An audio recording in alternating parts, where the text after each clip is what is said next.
5 जजों की बेंच ने सिटीजनशिप एक्ट के धारा 6A के मामले में अपना महत्वपूर्ण फैसला दे दिया है।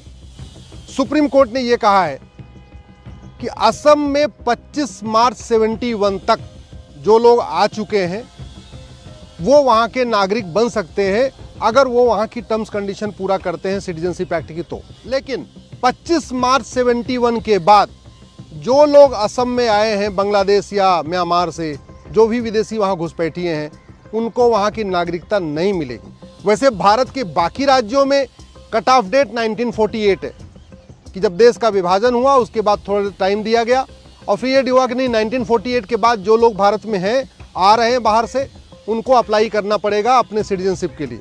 असम में ये डेट पहले 1976 हुई, 66 हुई और 66 के बाद वहाँ पे राजीव गांधी की सरकार ने सेक्शन 6A जोड़ के उस कट ऑफ डेट को 71 कर दिया था। नतीजा ये हो रहा था कि बांग्लादेश से आए हुए घुसपैठी असम में जो लगभग 60 से 70 लाख के करीब 60 लाख के आसपास हैं, अब तो उनकी संख्या लगभग 70 लाख हो चुकी है, वो बार बार ये कह रहे थे कि हम तो पहले आ चुके हैं। लेकिन अब माननीय सुप्रीम कोर्ट ने यह भी कहा है कि अब ये सरकार के पास अधिकार है कि वो उनको डिटेक्ट करे, उनको डिटेन करे, उनको डिपोर्ट करे। यह इसलिए महत्वपूर्ण है कि बहुत सारी और याचिकाएं सुप्रीम कोर्ट में हैं और वो ठंडे बस्ते में पड़ी हुई हैं क्योंकि ये क्लैरिटी नहीं आ रही थी कि कट ऑफ डेट क्या होगी। अब सेक्शन 6A के बाद क्लैरिटी आ गई है कि सुप्रीम कोर्ट ने खुद कहा है कि अब सरकार जो भारत में अवैध रूप से लोग रह रहे हैं उनको ढूंढना शुरू करे, उनको डिटेन करना शुरू करे, उनको डिपोर्ट करना शुरू करे। इस सेक्शन 6A के अलावा एक मेरी अलग से भी याचिका चल रही है सुप्रीम कोर्ट में, जिसमें देश के सभी राज्य सरकारों को नोटिस जारी हुआ है, जिसमें 2017 में जब मैंने PIL फाइल किया था उस समय कहा था कि 5 करोड़ घुसपैठी आ चुके हैं। अब उनकी संख्या लगभग 5.5 करोड़ हो चुकी पूरे देश में। और इन घुसपैठियों को आइडेंटिफाई किया जाए, इनको डिटेन किया जाए, इनको डिपोर्ट किया जाए। लेकिन वो मामला आगे अभी तक नहीं बढ़ पा रहा था क्योंकि ये सेक्शन 6A वाला मामला अटका हुआ था। अब जबकि सुप्रीम कोर्ट की 5 जजों की बेंच ने कह दिया कि असम के मामले में जो कट ऑफ डेट है वो 25 मार्च 71 है, तो भैया कंफर्म हो गया कि 25 मार्च 71 के बाद जितने भी आए असम में उनको पकड़िए, उनको बाहर निकालिए।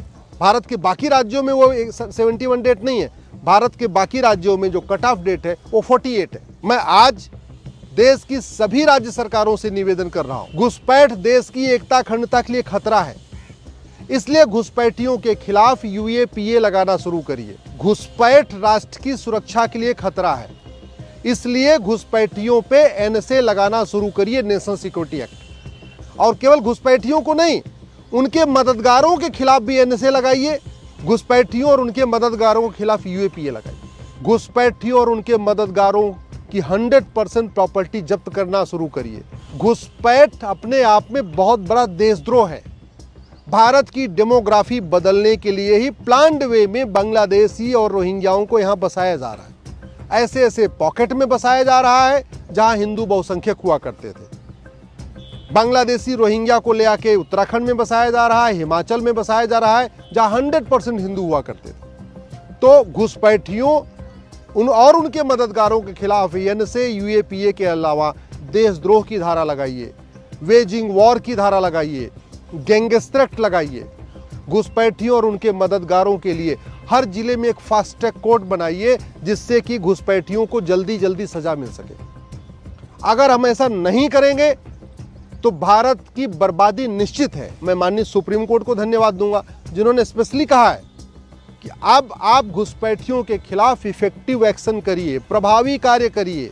और प्रभावी कार्य यही है कि घुसपैठियों में खौफ पैदा किया जाए।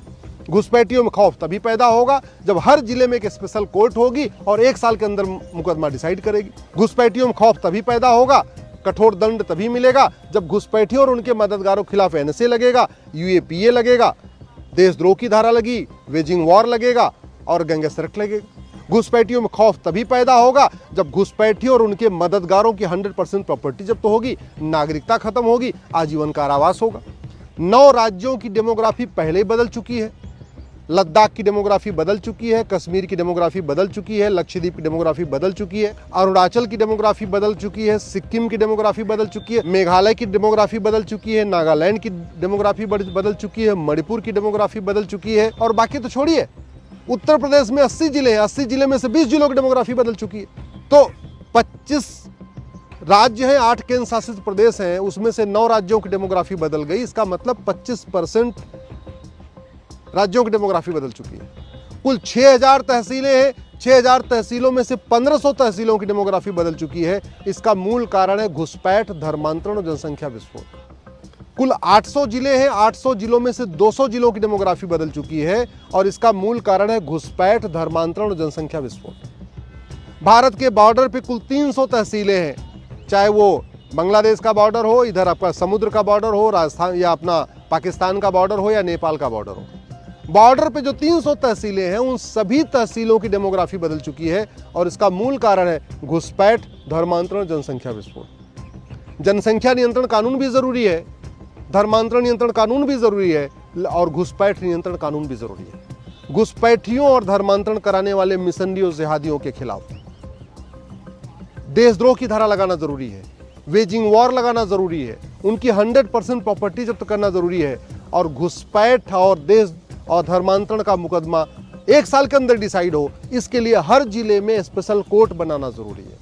घुसपैठ और धर्मांतरण को राष्ट्र की सुरक्षा के लिए खतरा घोषित करना जरूरी है और घुसपैठियों और धर्मांतरण कराने वालों पर एनएसए और यूएपीए लगाना जरूरी है। अगर ऐसा नहीं करेंगे, अराजकता फैलेगी, मजहबी उन्माद फैलेगा, हत्या और बलात्कार के केसेस बढ़ेंगे जिस तरीके से बढ़ते जा रहे हैं, और वैसे भी ये राष्ट्र की सुरक्षा के लिए भी खतरा है, देश की एकता अखंडता के लिए भी खतरा है, हर तरीके से खतरा है। आज की डेट में न घुसपैठ के खिलाफ कठोर कानून, न फर्जी आधार बनाना गंभीर अपराध, न फर्जी राशन कार्ड बनाना गंभीर अपराध, न फर्जी वोटर आईडी बनाना गंभीर अपराध, न फर्जी बर्थ सर्टिफिकेट बनाना गंभीर अपराध, न फर्जी निवास प्रमाण पत्र बनवाना गंभीर अपराध, कुछ गंभीर अपराध है ही नहीं है। तो जो ये सरकारी बाबू हैं, ये 2-2 हज़ार रुपए में डॉक्यूमेंट बनवाए जाते हैं क्योंकि आज तक उनको सजा ही नहीं मिली, उनके अंदर भी कानून का खौफ नहीं है। तो सरकारी बाबुओं में खौफ पैदा हो कानून का, घुसपैठियों में कानून का खौफ हो, घुसपैठियों के मददगारों में कानून का खौफ हो, ये जो दलाल हैं भारत में जगह जगह उनकी मदद करते हैं उनमें कानून का खौफ हो, और पार्षद और प्रधान जो उनकी जगह जगह झुग्गियां बनवा रहे उनमें कानून का खौफ हो। उनमें कानून का खौफ तब होगा जब अवैध निर्माण के खिलाफ कठोर कानून होगा।